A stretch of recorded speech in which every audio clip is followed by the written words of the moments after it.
اعوذ باللہ من الشیطان الرجیم، بسم اللہ الرحمن الرحیم۔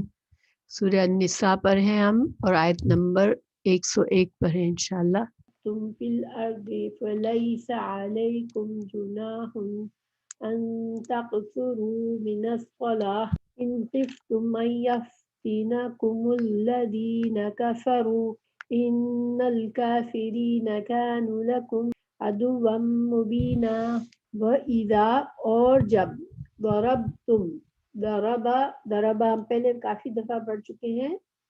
ضربہ کی کئی معنی کیے جاتے ہیں، بیان کرنا، سفر کرنا، پیش کرنا، کوئی مثال بیان کرنا۔ تو ضربہ سفر کرنا بھی ضربہ اس لیے کہا جاتا ہے کہ زمین پر پیر مارتے ہیں چلتے ہیں تو مارنے کا معنی اس میں آتا ہے، اس وجہ سے سفر پر تم جاؤ، یعنی کہ انسان جب سفر کر رہا ہوتا ہے تو پیر ان سے پیر مار رہا ہوتا ہے زمین پر۔ فی الارض فی میں، الارض زمین میں، لیسا پس لیسا نہیں ہے، علیکم علی اور کم کتنے الفاظ ہیں یہاں پر؟ دو۔ علیکم جناح جناح کوئی گناہ، اور کوئی کا ترجمہ کہاں سے آیا ہے؟ جناح میں، کہ یہاں پر تنوین ہے، اس لیے تنوین کی وجہ سے نکرہ بن گیا کہ کوئی بھی گناہ نہیں ہے تم پر۔ ان یہ کہ تقصروا قصر کرنا، قصر قاف صاد را، قصر تقصیر ہم اردو میں بھی کہتے ہیں، تقصیر کمی ہو جاتی ہے کسی چیز میں تو قصر معنی کہ کم کرنا، یعنی تم کمی کر دو۔ تقصروا من الصلاۃ، من سے، الصلاۃ نماز سے، یعنی کہ جو 4 رکعت ہم پڑھتے ہیں فرض کے، اس کو ہم کم کر کے سفر میں 2 رکعت کر لیں۔ ان خفتم اگر خفتم خوف سے ہے، خا واو کا خوف، خفتم تم ڈرو، یعنی تم اگر خوف کی حالت میں ہو، ان یہ کہ یفتنکم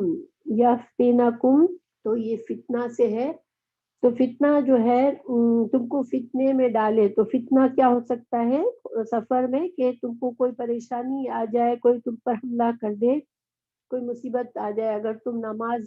میں زیادہ دیر غافل رہے، نماز میں مصروف رہے اور اپنے ماحول سے غافل رہے تو کوئی تم پر حملہ نہ کر دے، تم کو مصیبت میں نہ ڈال دے۔ الذین وہ لوگ، کفروا جنہوں نے کفر کیا، یعنی کافروں سے اگر تم کو خطرہ ہو کہ تم نماز میں ہوں گے اور وہ تم پر حملہ نہ کر دے۔ ان الکافرین ان بے شک، الکافرین کافر، کانو ہے، لکم تمہارے لیے، عدوً دشمن، مبینن مبین بیان سے ہے، بیان کرنا، واضح کرنا، مبین کوئی واضح اور کھلی بات، تو تم کو تمہارے جو دشمن ہے کافر جو ہے وہ تو تمہارے کھلے دشمن ہے، تو یعنی کہ تم کو مشکل میں نہ ڈالے۔ اب یہ آیت جو ہے اس کا ترجمہ کیا ہوا کہ جب تم سفر میں جا رہے ہو تو تم پر نمازوں کو قصر کرنے میں کوئی گناہ نہیں ہے، اگر تمہیں ڈر ہو کہ کافر تمہیں ستائیں گے، یقیناً کافر تمہارے کھلے دشمن ہیں۔ اب ہم پیچھے سے اس کا تعلق کیا ہے اس آیت کا، کہ پیچھے ہم نے جہاد اور ہجرت کے بارے میں مسلسل چیزیں پڑھ رہے ہیں، پہلے جہاد کی کافی باتیں پڑھی ہم نے، پھر ہجرت کا حکم آیا، اور یہ ساری چیزیں ان میں سفر ضروری ہے، جہاد میں بھی انسان گھر سے نکلتا ہے اور ہجرت کے لیے بھی انسان گھر سے نکلتا ہے، تو چونکہ سفر میں یہ سفر کا حصہ، سفر ان چیزوں کا حصہ ہے، تو یہ صحیح مناسب مقام تھا کہ اللہ سبحانہ تعالیٰ نے قصر نماز کے احکامات بھی یہاں ڈالے۔ تو یہاں پر 2 چیزیں، ایک تو قصر نماز اور ایک صلاۃ خوف۔ تو کیا صلاۃ قصر نماز کیا صرف خوف کی حالت میں پڑھی جانی چاہیے؟ تو علماء نے یہ کہا کہ آپ صلی اللہ علیہ وسلم سے حدیثیں بہت سی ثابت ہے کہ آپ صلی اللہ علیہ وسلم جو ہے وہ بغیر جنگ کے، بغیر خوف کی حالت میں بھی جب سفر میں آپ قصر نماز پڑھتے تھے، تو گویا کہ یہاں پر جو اللہ تعالیٰ نے شرط لگائی ہے، دیکھیں یہاں پر شرط ایک طرح سے ہے کہ اگر تم کو خوف ہو تو تم کر لو کمی نماز میں۔ یہ قرآن کا انداز ہے کہ بعض اوقات اللہ سبحانہ تعالیٰ جو حالات ہوتے ہیں تو اس چونکہ اس وقت جنگ ہی جنگ کے حالات تھے سارے. آپ صلی اللہ علیہ وسلم کے زمانے میں زیادہ تر جو سفر تھے سارے جنگی حالات میں تھے، خطرات میں تھے، ہر طرف سے خطرہ تھا. تو اللہ سبحانہ تعالیٰ بعض اوقات چونکہ حالات کی زیادہ حالات ایک طرح کے ہیں تو وہ ایک ساتھ ساتھ اس کا ذکر فرما دیتے ہیں. جیسے کہ مثال کے طور پر قرآن میں آیا کہ لا تأکلوا الربا اضعافا مضاعفہ، کہ تم بڑا چڑھا کر جو ہے کئی کئی گنا کر کے سود مت کھاؤ. تو اس کا مطلب یہ ہے کہ کیا اگر تھوڑا سا سود کھانا حلال ہے، مطلب تھوڑا سے سود لینے میں کوئی پرابلم نہیں ہے، تو یہ مطلب نہیں ہے. سود مکمل طور پر حرام ہے، لیکن آیت میں اللہ نے شرط کیا لگائی کہ بہت بڑا بڑا چڑھا کے تم سود مت لو. تو یہاں مقصد یہ تھا کہ اس زمانے کے حالات ایسے تھے کہ کئی کئی گنا ہو جاتا تھا. سود جو تھا وہ اصل سے کہیں زیادہ بڑھ جاتا تھا، اتنا زیادہ سود در سود کر کے بڑھ جاتا تھا. تو چونکہ حالات ایسے تھے اس لیے اللہ تعالیٰ نے اس کی طرف اشارہ کیا. تو اس طرح کی اور بھی کئی مثالیں ہیں. تو یہاں پر علماء نے یہ کہا کہ قصر نماز کے لیے صرف خوف کی حالات کی ضرورت نہیں ہے، سفر میں اللہ تعالیٰ نے یہ عام سفر میں بھی یہ اس کا حکم باقی ہے یہ والا. کیونکہ احادیث سے ہمیں ثابت ہوتا ہے کہ آپ صلی اللہ علیہ وسلم اس پر عمل کرتے تھے. یہاں پر کچھ باتیں نماز، دیکھیں جنگ کے حالات ہیں، جنگ ہو رہی ہے، دشمن سامنے ہے. اب ایسے میں نماز کا حکم دیا جا رہا ہے کہ نماز چھوٹی کر لو، کم کر لو، مگر یہ نہیں کہا جا رہا کہ تم بہت مشکل میں پھنسے ہوئے ہو تو اس وقت نماز کو نہ پڑھو. تو اس سے ہمیں نماز کی اہمیت پتہ چلتی کہ نماز کتنی اہم چیز ہے اسلام میں. کہ دیکھیں اصل میں جہاد اور نماز کا بالکل ساتھ ساتھ تعلق ہے. جہاد اسلام میں کیوں جہاد کیا جاتا ہے، جنگ کیوں کی جاتی ہے؟ آپ لوگوں کو کسی کو پتہ ہے کہ اسلام میں کیا ایک مسلمان حکومت کو جب دل چاہے جا کے جنگ کسی پر حملہ کر دے اور اس کی سلطنت کو قبضہ کر لے، ایسی اجازت ہے؟ نہیں. اسلام میں جنگ اس لیے کی جاتی ہے کہ جہاں فتنہ ہو رہا ہے تو اس فتنے کو ختم کیا جائے، اور جہاں اللہ کے بندے عبادت نہیں کر سکتے اللہ کی، جیسے کافر حکومت سخت ہے تو کوئی مسلمان نہیں ہو سکتا اس حکومت میں کہ حکومت کا یہ قانون سخت ہے،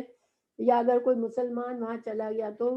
مسلمان کو اللہ کی عبادت کی اجازت نہیں ملتی. اب یہ جو ہے یہ فتنہ ہے کہ فساد ہو رہا ہے، کسی کے حقوق کا خیال نہیں کیا جا رہا، اللہ کی عبادت نہیں کی جا رہی جس جگہ پر، تو وہاں پر مسلمان جو حکومت ہے پھر وہ کوشش کرے کہ وہاں اسلام پھیلے اور وہ صلاح کے طور پر اچھے وے میں اسلام کی تبلیغ کی کوشش کرے. لیکن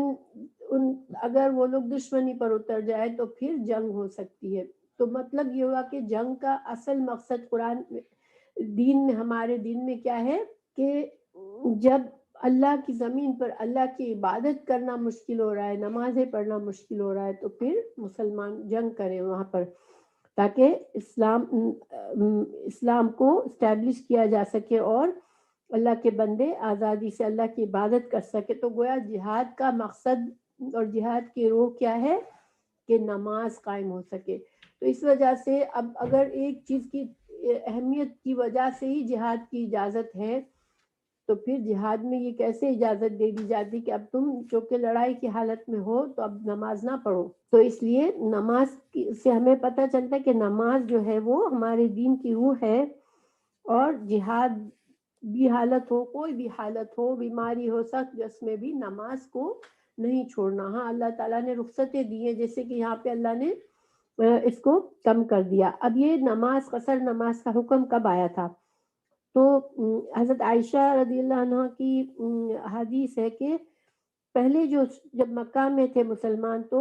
جو حج جماعت فرض ہوئی، جب آپ صلی اللہ علیہ وسلم معراج کے لیے گئے، 5 نمازیں اس وقت فرض کی گئی تھی، اور معراج کا واقعہ مکہ کی زندگی میں ہوا تھا. تو اس وقت جب نماز فرض ہوئی تو وہ 2 رکعت فرض ہوئی تھی، یعنی کہ 2 رکعت ظہر میں، 2 رکعت فجر میں، 2 رکعت عصر میں، اور 2 رکعت عشاء میں، اور مغرب کی 3 رکعت تھی. لیکن پھر جب مدینہ آ جانے کے بعد یہ جو 2 رکعت تھی اس میں تبدیلی کر کے ظہر اور عصر اور عشاء کی 2 رکعت کے بجائے 4 کر دی گئی تھی، اور 4 ہجری میں جب 4 ہجری میں یہ جو عصر کا حکم آیا تو پھر ظہر عصر اور مغرب کی جو 4 ہے اس کو پھر سے دوبارہ اوریجنل یعنی کہ جب پہلا حکم تھا نماز کا اس پر کر دیا گیا، یعنی کہ 2 رکعت کر دی گئی۔ صحیح بخاری کی حدیث ہے کہ معراج کے وقت 5 نمازیں فرض ہوئی تو 2 رکعتیں تھی، پھر مدینہ میں 4 کر دی گئیں اور سفر میں 2 رہنے دی گئی۔ یہ حضرت عائشہ کی روایت ہے۔ اس آیت میں ہمیں یہ پتہ چلتا ہے کہ نماز جو ہے وہ دین کا ایک اہم رکن ہے، پلس ہمیں یہ پتہ چلا کہ ہر حالت میں نماز پڑھنی ہے، ایون جنگ کے حالت میں بھی، اور یہ پتہ چلا کہ نماز جب سفر میں ہو یا خوف میں ہو تو اس کو قصر کر سکتے ہیں، اور فجر کی نماز قصر نہیں ہوتی، 2 ہی رہتی ہے، اور مغرب کی نماز قصر نہیں ہوتی، لیکن ظہر عصر اور عشاء کی نماز ان کی 2 رکعت ہو جاتی ہے۔ اس کے بارے میں یہ ایک حدیث موجود ہے، آپ صلی اللہ علیہ وسلم نے فرمایا کہ ابن حبان کی حدیث ہے کہ عبداللہ بن عباس رضی اللہ عنہ نے روایت کیا کہ نبی کریم صلی اللہ علیہ وسلم نے فرمایا کہ بے شک اللہ پاک ہے اور اللہ پاک پسند فرماتا ہے کہ اس کی رخصتوں پر عمل کیا جائے، جیسے اس کے فرائض اور واجبات اور حتمی احکامات پر عمل کیا جاتا ہے، یعنی جس طرح اللہ کو پسند ہے کہ اللہ کے فرض کی ہوئی عبادت کو باقاعدگی سے کیا جائے، اس کو نہ چھوڑا جائے، اللہ کے فرائض کو ادا کیا جائے، اسی طرح اللہ کو پسند ہے کہ جب اللہ کبھی رخصت دے دے بندوں کو کے لیے کمی کر دے کسی کام میں کسی حکم میں تو اس کو بھی قبول کرنا چاہیے۔ پھر دوسری حدیث ہے، آپ صلی اللہ علیہ وسلم نے فرمایا کہ اللہ کی طرف سے تمہارے لیے صدقہ ہے یہ قصر نماز، تو اس صدقے کو قبول کر لو۔ اللہ سبحانہ تعالیٰ اپنی طرف سے بندوں کے لیے ایک طرح سے انعام سمجھ لے یا تحفہ سمجھ لے، یا اللہ تعالیٰ نے بندوں کے لیے آسانی کر دی ہے، رحم کر دیا ہے، تو اس پر پھر انسان کو اس سے زیادہ پاکیزہ خود کو نہیں بنانا چاہیے کہ مجھے تو تسلی نہیں ہوتی، میں تو پوری نماز پڑھوں گی سفر میں، نہیں، جہاں اللہ نے رخصتیں دی ہے وہاں پر رخصت کو قبول کرنا بھی اتنا ہی اجر و ثواب ہوتا ہے جتنا کہ اللہ کے فرائض کو ادا کرنا ہوتا ہے۔ اور دوسری بات یہ بتائی گئی کہ راجے کو جو ہے کہ 3 یا 4 دن سے زیادہ اگر ہم کہیں جا رہے ہیں، ہمیں پتہ ہے کہ ہم صرف 3 دن کے لیے جا رہے ہیں یا ہمیں پتہ ہے کہ صرف 4 دن کے لیے میکسیمم جا رہے ہیں، تو پھر ہم ان دنوں میں قصر نماز پڑھیں گے سفر میں، لیکن ہمیں پہلے سے ہی پتہ ہے کہ 3 یا 4 دن سے زیادہ کی سفر ہے تو پھر ہمیں شروع سے ہی کہیں جا بھی پہنچ گئے، ہم جہاں پہنچنا ہے تو وہاں پر جا کے ہم پوری نماز ہی پڑھیں گے، مگر اس میں علماء کا اختلاف ہے۔ تو بہرحال راجح بات یہ ہے کہ 3 یا 4 دن سے زیادہ کی نیت ہو تو پھر انسان پوری نماز پڑھے، قصر نہ پڑھے۔ اب اگلی آیت پر چلتے ہیں، وَإِذَا، اور جب، کنتا، آپ ہوں، آپ صلی اللہ علیہ وسلم سے خطاب ہو رہا ہے کہ اگر آپ ہوں، فیہم، ان کے درمیان آپ موجود ہوں اگر، فَأَقَمْتَ، پھر آپ قائم کریں، قوم سے ہے قامہ یقوم، قامہ کھڑا ہونا، تو نماز کی اقامت کریں، نماز کو کہ آپ اگر نماز پڑھا رہے ہیں آپ تو لہم، تو ان کے لیے یعنی کہ صحابہ کرام کو اگر آپ نماز پڑھا رہے ہیں الصلاۃ فلتقم، تو کیا کرنا ہوگا۔ اس آیت میں ایکچولی صلاۃ خوف کا طریقہ بتایا گیا ہے، ٹھیک ہے، تو آپ اللہ تعالیٰ فرما رہے ہیں رسول اللہ صلی اللہ علیہ وسلم سے کہ اگر آپ موجود ہیں تو آپ نماز پڑھا رہے ہیں اگر صحابہ کرام کو، تو کیا کریں آپ کہ چاہیے فلتقم، تو چاہیے کہ کھڑا ہو، طائفتن، ایک گروہ منہم، ان میں سے، معاک، آپ کے ساتھ، ولیأخذ، اور چاہیے کہ وہ لیے رہے، اخذا سے ہے پکڑنا، تو و اور لام جو ہے یہ تاکید کا ہے، چاہیے کہ یأخذ، پکڑے رہے،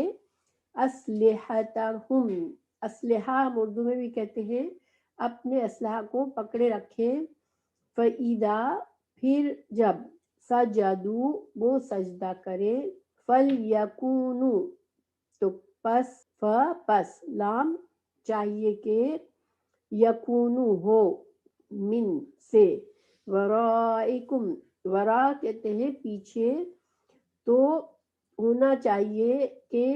فَلْيَكُونُوا پس چاہیے کہ من ورائکم تمہارے پیچھے سے، وَلْتَأْتِي اور چاہیے کہ آ جائے، طائفتٌ ایک گروہ، اخرى دوسرا، لم یصلوا نہیں انہوں نے پڑھی، فلیصلوا پس چاہیے کہ نماز پڑھے، معک آپ کے ساتھ، ولیأخذوا اور چاہیے کہ لیے رہے، حذرکم اپنا بچاؤ، واسلحتہم اور اپنا اسلحہ۔ آپ کو پتہ ہے کہ جنگ میں ایک تو ڈھال ہوتی ہے اپنے بچاؤ کی، اور ایک تلوار ہوتی ہے، یا نیزہ بھی ہو سکتا ہے، تو تلوار یا نیزہ یا جو بھی اسلحہ ہے اس کو پکڑے رکھیں، اور اپنے ڈھال یعنی بچاؤ کی چیز کو بھی پکڑے رکھیں۔ ودا اب یہاں تک جو ہے کیا بتایا گیا کہ اگر آپ صلی اللہ علیہ وسلم آپ نماز پڑھا رہے ہیں، جب تم ان میں ہو اور ان کے لیے نماز کھڑی کرو، تو چاہیے کہ ان کی ایک جماعت تمہارے ساتھ اپنے ہتھیار لیے کھڑی رہے، پھر جب وہ سجدہ کر چکے تو یہ ہٹ کر تمہارے پیچھے آ جائیں، اور وہ دوسری جماعت جس نے نماز نہیں پڑھی وہ آ جائے اور تیرے ساتھ نماز ادا کرے اور اپنا بچاؤ اور اپنے ہتھیار لیے رہیں۔ تو یہاں پر یہ کہا گیا کہ آپ مسلمانوں کی فوج دو گروہوں میں تقسیم ہو جائے، تو کیونکہ دیکھیں جنگ میں ڈفرینٹ سچویشنز ہو سکتی ہے، یہ ہو سکتا ہے کہ مسلمانوں کا فیس قبلے کی طرف ہے، ٹھیک ہے، اور مسلمانوں اور قبلے کے درمیان دشمن ہے، یہ ایک صورت ہو سکتی ہے۔ ایک صورت یہ ہو سکتی ہے کہ مسلمان جو ہے ان کی پیٹھ ہے قبلے کی طرف، اور دشمن جو ہے وہ مسلمانوں کے سامنے ہے، تو گویا اگر مسلمان اپنا فیس ٹرن کریں گے قبلے کی طرف تو پھر کیا ہو جائے گا کہ دشمن ان کو پیچھے سے حملہ کر سکتا ہے۔ تو اب یہ ان سچویشنز کی وجہ سے جو صلاۃ خوف ہے اس کی کافی صورتیں ہیں، جیسے ہمیشہ ایک ہی طریقے سے نہیں پڑھائی گئی، کیونکہ فوج کی سچویشن کیا ہے، کہاں کون کھڑا ہوا ہے، اس وجہ سے اس میں تبدیلیاں آ سکتی ہیں، تو اس کے لیے مختلف صورتیں بتائی گئی ہیں۔ تو اللہ تعالیٰ فرما رہے ہیں کہ ودا چاہتے ہیں الذین وہ لوگ، کفروا جنہوں نے کفر کیا، لو تغفلوا کاش تم غافل ہو جاؤ، غفلا غفلت ہم اردو میں بھی بولتے ہیں، کاش تم غافل ہو جاؤ، عن سے اسلحتکم اپنے اسلحہ سے، وامتعتکم اور اپنے سامان سے، متاع سے ہے، متاع جو ہوتا ہے وہ ہمارے یوز کے جو سامان ہوتا ہے سارا، اس کو متاع کہتے ہیں۔ تو دشمن یہ چاہتا ہے کہ تم اپنے سامان سے، اپنے اسلحہ سے غافل ہو جاؤ، نماز کے دوران تمہیں ان چیزوں کا خیال نہ رہے، تو وہ کیا کرے، وَيَمِيلُونَ تو وہ حملہ کر لے، وہ جھک پڑے تم پر، یعنی میل مطلب ہوتا ہے جھکنا، لیکن اس کا مقصد یہ ہے کہ سارے کے سارے آ کر تمہارے اوپر ٹوٹ پڑے، علیکم تم پر، میلتن حملہ کرنا، جھکنا، واحدتن ایک ہی بار، یعنی کہ جہاں سارے مسلمان نماز میں مصروف ہوئے وہاں سب کے سب ایک دم سے حملہ کر کے تم کو سب کو گھیر لے، ولا اور نہ جناح کوئی گناہ، علیکم تم پر، ان کانا ہے اگر، بکم تمہارے ساتھ، اذن کوئی تکلیف۔ اب یہاں پر تخفیف کی جا رہی ہے، جو پہلے پیچھے کہا کہ اپنا اسلحہ بھی اٹھا کے رکھو اور اپنا بچاؤ کا سامان بھی اٹھا کے رکھو، اب دیکھیں اتنی ساری چیزیں اٹھا کر نماز پڑھنا کوئی ظاہری بات ہے کہ آسان چیز تو نہیں ہے، تو اللہ تعالیٰ نے یہاں پر تھوڑی سی تخفیف بھی ساتھ ساتھ بیان کر دی کہ اگر کوئی زخمی ہے، کسی کو تکلیف ہو رہی ہے کوئی سارا سامان اٹھانے میں، یا پھر من مطورین بارش ہے، اب ایسے حالات میں بارش ہو گئی، زمین اور پھسل رہی ہے، اب ایسے میں انسان اتنا سارا اسلحہ اٹھا کے نماز پڑھ رہا ہے، تو یہ ساری اگر سچویشن آ جاتی ہے تو تم کیا کرو، او کنتم ہو تم مرضا اگر تم بیمار ہو، تو ان سب چیزوں میں، ان حالتوں میں کیا کرو، ان تدعو کہ تم رکھ دو، ودعا سے ہے واو ضاد عین، وضع کہتے ہیں کسی چیز کو، کسی بوجھ کو اتار کے زمین پہ رکھ دینا. تو اگر تم یہ سچویشن ہے کہ تم کو کوئی تکلیف میں ہو، تم بارش ہے زیادہ اس کی وجہ سے کیچڑ ہو جاتا ہے، یا تم بیمار ہو، تو ان صورتوں میں تمہیں اجازت ہے کہ تم اپنا کیا کرو، اسلحہ کو رکھ لو، اسلحتکم، اپنے اسلحہ کو رکھ دو. مگر اس حالت میں بھی کیا کرو، وخذو، اور لیے رہو، حذرکم، اپنا بچاؤ. یعنی ایسی حالت میں بھی بچاؤ، یعنی کہ ڈھال جو بھی ہوتی ہے جس سے تم روک سکتے ہو، کسی کا تیر آ گیا، کسی نے حملہ کر دیا، تو اپنے آپ کو اس ڈھال سے پھر بھی تم بچا کے رکھو. یعنی ڈھال تم کو بچاؤ اپنا پھر بھی رکھنا ہے، لیکن اسلحہ تم اس وقت چھوڑ سکتے ہو کہ تمہارا نیزہ تلوار اس کو سائڈ میں رکھ سکتے ہو. ان اللہ، بے شک اللہ تعالی، اعد، اس نے تیار کیا ہے، للکافرین، کافروں کے لیے، عذاباً، عذاب، مہینن، وہنا سے ہے واو ہا نون، یعنی رسوا کرنے والا عذاب تمہارے لیے. اللہ نے کافروں کے لیے، نعوذ باللہ، اللہ نے کافروں کے لیے رسوا کرنے والا عذاب تیار کیا ہے. کیوں یہاں پر رسوا کرنے والا اللہ نے کیوں کہا؟ کہ دیکھیں اللہ کے بندے اللہ کی عبادت کرنا چاہ رہے ہیں اور وہ اس سے فائدہ اٹھا کے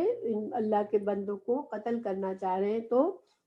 اللہ اس سے بہت ناراض ہو کر اللہ ان کو بہت رسوا کرنے والا عذاب دے گا ان کو. اس آیت کی شان نزول کیا ہے؟ ٹھیک ہے، یہ آیت کب نازل ہوئی؟ اور ابو داؤد اور نسائی میں حدیث ہے کہ رسول اللہ صلی اللہ علیہ وسلم اور صحابہ کرام مکہ جاتے ہوئے اصفان میں تھے کہ مشرکین نے آپس میں کہا کچھ ہی دیر کے بعد ایک اور نماز پڑھیں گے جو انہیں بہت ہی محبوب ہے. یعنی کہ جو کہ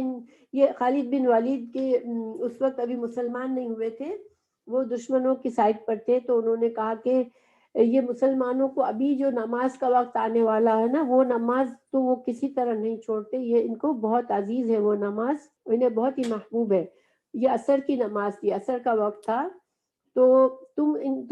ہم ان پر حملہ کر دیں گے. اور یہ آیت نازل ہو گئی. یعنی کہ ابھی تو یہ لوگ پلاننگ کر رہے تھے کہ ابھی عصر کا وقت ہوگا اور نماز پڑھنے لگیں گے مسلمان، تو ہم ان پر حملہ کر دیں گے. یہ دشمن کی پلاننگ تھی کہ اللہ سبحانہ تعالیٰ نے اس وقت صلاۃ خوف کا حکم نازل فرما دیا. سبحان اللہ. دیکھیں دشمن تو سوچ ہی رہا تھا ابھی، لیکن اللہ تعالیٰ تو دلوں کا حال جانتے ہیں، تو اس وقت صلاۃ خوف نازل ہو گئی. اب کچھ لوگوں نے کہا کہ صلاۃ خوف صرف اسی وقت تھی جب آپ صلی اللہ علیہ وسلم موجود تھے، بیکاز اس آیت میں اللہ تعالیٰ نے رسول اللہ صلی اللہ علیہ وسلم سے خطاب کر کے فرمایا کہ جب آپ ان کے درمیان ہو تو آپ نماز پڑھائیں. تو کچھ علماء نے کیا کہا کہ چونکہ اس میں آپ صلی اللہ علیہ وسلم کا ذکر ہے ساتھ، اس لیے صلاۃ خوف صرف اسی وقت تھی جب آپ صلی اللہ علیہ وسلم کی زندگی میں تھی، مگر آپ کے بعد صلاۃ خوف نہیں ہے. لیکن راجے کو دوسرے علماء، کیونکہ حضرت آپ کے بعد بھی بہت سے صحابہ سے واضح ہے کہ انہوں نے صلاۃ خوف پڑھائی ہے جنگ کے دوران، تو اس کا مطلب یہ ہوا کہ یہ صلاۃ خوف کا حکم صرف آپ صلی اللہ علیہ وسلم کے ساتھ خاص نہیں تھا. اچھا، اب صلاۃ خوف کی آیات سے ہمیں کچھ باتیں پتہ چلتی ہیں کہ دیکھیں سبحان اللہ، یعنی اللہ تعالیٰ نے پہلے نازل کی تھی، جیسے اللہ تعالیٰ نے سورہ بقرہ کی آیت نمبر 239 میں خوف کی حالت کا حکم دیا تھا کہ اگر تم خوف کی حالت میں ہو تو سواری پر پڑھ لو، پیدل پڑھ لو، بھاگتے ہوئے پڑھ لو، قبلہ رخ نہیں بھی ہو تو کوئی بات نہیں، اس طرح سے نماز پڑھ لو. مگر وہ نماز کون سی تھی؟ وہ انڈیویجولز کی نماز تھی کہ اگر ایک فوج لڑ رہی ہے، اب لڑائی رکی ہوئی نہیں ہے، سارے لڑائی کے بالکل حالت ہے حالت، تو اس میں کوئی اپنی سواری پر جلدی سے نماز پڑھ لے، کوئی پیدل پڑھ لے، کوئی بھاگتے ہوئے پڑھ لے، 1 رکعت پڑھ لے، 2 پڑھ لے، مگر یہ کہ نماز اپنے اپنے طریقے سے پڑھنا ہو تو پھر اس طرح سے خوف کی حالت میں پڑھی جا سکتی ہے. اور عام حالات میں بھی اگر کوئی انسان خوف کی سچویشن میں آ گیا ہے تو وہ اس طرح سے پڑھ سکتا ہے کہ نماز کا وقت جا رہا ہے، وہ اپنے سواری پر ہی پڑھ لے نماز. تو لیکن یہ جو نماز کا حکم یہاں پر ہے، جماعت با جماعت صلاۃ کا حکم ہے. تو اس سے ہمیں کیا پتہ چلتا ہے کہ ایون دو انڈیویجول نماز پڑھی جا سکتی ہے، اس کی یعنی رخصت ہے، جائز ہے، لیکن جماعت کی نماز کی بھی ایک اہمیت ہے اور ایک خاص مقام ہے ہمارے دین میں۔ تو ایسی حالات میں جب کہ انسان جنگ میں ہے تو دیکھیں جنگ میں بھی تو انتظام کرنا پڑتا ہے، صفیں باندھنی پڑتی ہے، اور اب آج کل کی جنگیں تو ہم ظاہر دوسری طرح کی ہوتی ہے، لیکن وہ جنگیں تو ایسی ہوتی تھی کہ سامنے سامنے دونوں ہیں تو بہت زیادہ صفوں پر زور دیا جاتا تھا کہ انتظام ایسا ہو کہ منظم ہو کے لڑائی کی جا سکے۔ تو صف بندی اس زمانے میں بہت اہمیت رکھتی تھی، تو ایک طرح سے یہ بھی اس جنگ کی تربیت میں بھی آ جاتا تھا کہ صف بندی ویسے ہی ضروری ہے، تو پھر جنگ میں صف بندی کے ساتھ نماز پڑھے۔ یہ ایک تو یہ پتہ چلتا ہے اس آیت سے۔ دوسرا ہمیں یہ پتہ چلتا ہے کہ اللہ سبحانہ تعالیٰ نے اتنا زور دیا کہ اپنا اسلحہ پکڑ کے رکھو، اپنا دفاع پکڑ کے رکھو، تو گویا انسان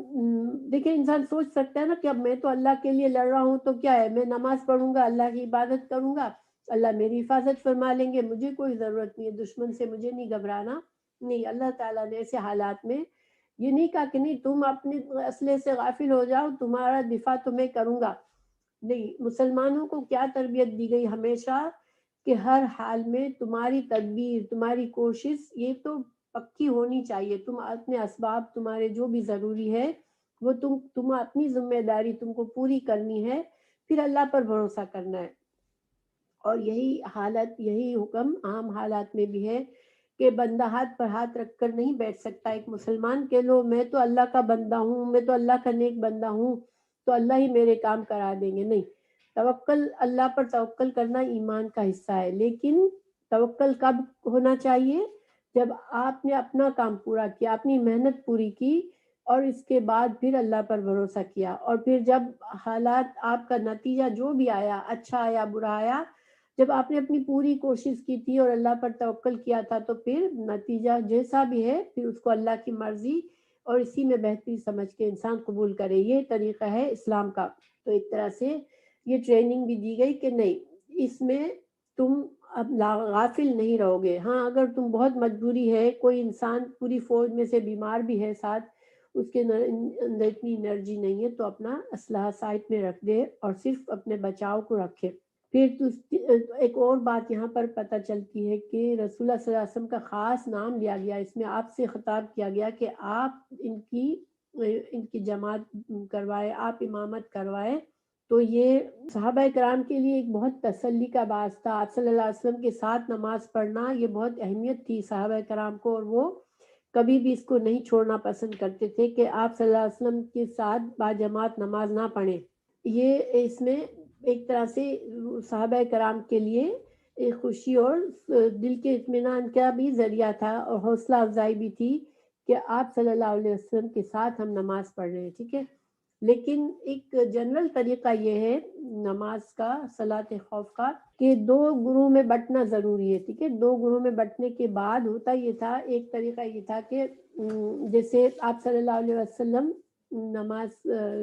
کی نیت کرتے، جو گروہ آپ کے ساتھ پیچھے نماز میں صف میں کھڑا ہے وہ ایک رکعت پڑھتا آپ کے ساتھ اور پھر پیچھے ہٹ جاتا، اور جو گروہ پیچھے دفاع کر رہا تھا جب آپ نماز پڑھا رہے تھے تو اب وہ آگے آ گیا، اور جو گروہ جس نے ایک سجدہ کر لیا وہ پیچھے چلا گیا، اور اب انہوں نے آپ صلی اللہ علیہ وسلم کے ساتھ دوسری، اور آپ صلی اللہ علیہ وسلم تشہد میں بیٹھے رہے۔ پھر جب دوسرا گروہ آ گیا تو آپ صلی اللہ علیہ وسلم نے اٹھ کر ایک اور رکعت پڑھوائی اور دوسرے گروہ نے پڑھی، پھر آپ نے سلام پھیرا، تو آپ صلی اللہ علیہ وسلم کی 2 رکعت ہو گئی اور باقی صحابہ کرام کی ایک ایک رکعت ہوئی۔ اور پھر کافروں کے لیے ظاہری بات ہے کہ جیسے میں نے بتایا کہ اللہ سخت ناراض ہے کہ کافر جو ہے ایسے میں بھی اللہ کے بندوں کے ساتھ ان کو مارنے کے ڈرتے ہیں، تو اللہ تعالیٰ ان سے بہت ناراض ہے اور اللہ تعالیٰ ان کو ایسا ہی عذاب دے گا کہ وہ رسوا ہو جائیں گے۔ پھر آگے ہے فَإِذَا، پھر اگر قَضَيْتُم، قضا پورا کرنا، ٹھیک ہے۔ ہم نماز قضا کیوں کہتے ہیں کہ اس کو ہم نے اپنی جو نماز مس ہو گئی اس کو پورا کیا، تو قضا اذا قضیتم، اور قاضی جب فیصلہ کرتا ہے تو بات مکمل ہو جاتی ہے، اس لیے اس کو قاضی کہتے ہیں کہ اس نے اب پورا معاملہ طے ہو گیا۔ تو قدئی تم جب پورا کر چکے تم الصلاۃ نماز کو، فذکرو تو پھر کیا کرو، یاد کرو اللہ اللہ کو، قیامن کھڑے ہوئے، وقعودن اور بیٹھے ہوئے، وعلا اور اوپر، جنوبکم اپنے پہلوؤں پر، یعنی کہ لیٹ کر، جب انسان لیٹتا ہے تو اپنے ایک سائڈ پر ہوتا ہے یا دوسرے سائڈ پہ ہوتا ہے، تو اس کو جم کا مطلب ہوتا ہے ایک سائڈ، تو اگر تم لیٹے ہوئے ہو یعنی کہ اپنے پہلو پر لیٹے ہوئے ہو، فَإِذَا اطْمَأْنَنْتُمْ فَإِذَا اطْمَأْنَنْتُمْ پھر جب اطمینان میں آ جاؤ تم، ٹھیک ہے، یعنی کہ جنگ کی حالت نہیں ہے، اب جنگ ختم ہو گئی، اب امن کی حالت ہو گئی، سکون ہو گیا تم کو، تو پھر کیا کرو، فَأَقِیمُوا تو پھر نماز قائم کرو، الصلاۃ نماز کو، ان بے شک الصلاۃ نماز، کانت ہے، علی اوپر، المؤمنین مومنوں پر، کتابن فرض کی ہوئی، کتبہ کے کئی معنی کیے جاتے ہیں، اس میں ایک معنی اللہ نے، اللہ کی کتاب یعنی کہ اللہ کا فرض، اللہ کا کیا ہوا فرض، تو فرض ہے موقوتن، وقت ہے اس کا، وہ روٹ ورڈ واو قاف تھا، وقت، تو وقت کی پابندی کے ساتھ۔ اب یہاں اللہ سبحانہ تعالیٰ جنگ کی حالت میں دیکھیں جب انسان نماز پڑھے گا تو اس کے خشوع خضوع میں فرق آ جائے گا، اس کی تسلی جو سکون نماز کے لیے چاہیے اس میں فرق آ جائے گا، تو اللہ تعالیٰ نے کیا فرمایا کہ تم خوف کی نماز پڑھ لو، مگر پھر چلتے پھرتے بھاگتے دوڑتے جو بھی حالت ہے تمہاری اس میں اللہ کا ذکر کرو، تو اس ذکر سے کیا ہوگا کہ جو نماز میں کمی ہوئی وہ پوری ہو جائے گی۔ اور یہ تو حکم جو تھا وہ تو خوف کی حالت میں تھا، مگر عام حالات میں بھی نماز کے بعد جو مسنون دعائیں ہیں ان کو پڑھنا ضروری ہوتا ہے، کیونکہ ان کے پڑھنے سے ہماری نماز میں جو کمی آ گئی ہوتی ہے وہ پوری ہو جاتی ہے، اور سلام پھیر کر اللہ اکبر پہلے کہنا ہوتا ہے، پھر اللہ اکبر، پھر استغفر اللہ استغفر اللہ استغفر اللہ پڑھے، اور پھر اللہم انت السلام و منک السلام تبارکت یا ذا الجلال والاکرام، یا اللہ تو سلامتی والا ہے اور تجھ سے سلامتی ہے، تو بڑا بابرکت ہے اور اے صاحب عظمت اور بزرگی والا ہے۔ پھر اس کے بعد استغفر اللہ الذی لا الہ الا هو الحی القیوم، اور پھر آیت الکرسی ہے، پھر قل هو اللہ احد ہے، قل اعوذ برب الفلق ہے، قل اعوذ برب الناس، یہ ایک ایک بار باقی نمازوں میں ہے، لیکن مغرب اور فجر میں 3 بار ہے یہ چیزیں، ٹھیک ہے۔ پھر سبحان اللہ، الحمدللہ، اللہ اکبر 33 بار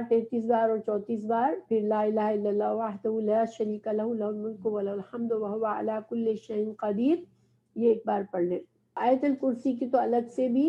حدیث ہے کہ جو انسان باقاعدگی کے ساتھ ہر فرض نماز کے بعد آیت الکرسی پڑھتا ہے اس کے لیے جنت کا راستہ، دروازہ کھل جاتا ہے جنت میں۔ مجھے حدیث چونکہ میرے سامنے نہیں ہے اس لیے میں صرف مفہوم بتا رہی ہوں، لیکن آیت الکرسی جو ہے وہ پڑھنا بہت ضروری ہوتا ہے نماز کے بعد، اس سے انسان کے لیے جنت پکی ہوتی ہے۔ تو پھر ہم کو جو چاہیے وہ دعا بعد میں پڑھ لیں، ٹھیک ہے، اس کے بعد۔ اور اس کے بعد اللہ تعالیٰ نے فرمایا کہ جب خوف کی حالت نہیں ہے تو وقت پر نماز پڑھو، اس کا مطلب ہے کہ نماز جو ہے وہ وقت کے ساتھ پڑھنا لازمی ہوتی ہے، اور انسان بلا وجہ نماز کا وقت ضائع نہ کرے، اور جو بغیر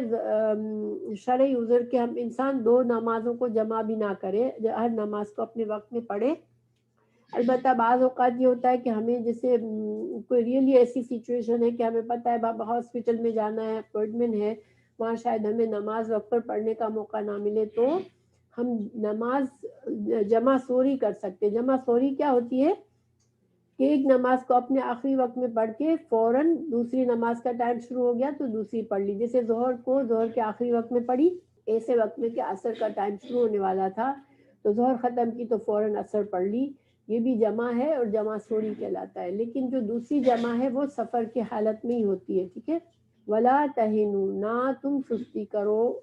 وہن سے ہے، وہن کمزور پڑ جانا، سستی کرنا، فی ابتغاء، فی میں، ابتغاء جو ہے چاہنا، کسی چیز کی تلاش کرنا، تو پیچھے جانا کسی چاہت میں، القوم گروہ کی، اوکے۔ ولا تہنوا فی ابتغاء قوم، یعنی جب جنگ میں تم کو کسی قوم کے پیچھے جانا پڑے، جنگ ہو رہی ہے، دشمن بھاگ رہا ہے، یا ایسی کوئی سچویشن ہے، یا دشمن کو پکڑنا ضروری ہے، اب ایسے میں تم سستی نہ کرو. ان تکونو، اگر ہو تم، تعلمون، تم تکلیف اٹھا رہے ہو، علم سے ہے، رنج و علم ہم اردو میں کہتے ہیں نا، اگر تم تکلیف اٹھا رہے ہو، فإنہم، تو بے شک وہ، یعلمون، وہ بھی تکلیف اٹھاتے ہیں، کما جیسا کہ تعلمون، تم تکلیف اٹھاتے ہو. یعنی جنگ کی حالت ایسی ہے کہ دونوں سائڈز تکلیف میں ہوتی ہیں، دونوں سائڈوں کو زخمی ہو جاتے ہیں، تھکان لگتی ہے، مشکل ہوتی ہے، خوف کی حالت ہوتی ہے. تو تم ان چیزوں سے تم کمزور مت پڑو. کیوں نہ کمزور پڑو؟ اس لیے کہ وَتَرْجُونَ، تم امید رکھتے ہو، رجا سے ہے، تم کو امید ہے اللہ سے، من اللہ، ما لا، جو نہیں، ارجونا، وہ امید رکھتے، یعنی کہ تم کو تو اللہ سے اجر و ثواب کی امید ہے. تم جو محنت کر رہے ہو جنگ میں، تو تم کو اللہ کی طرف سے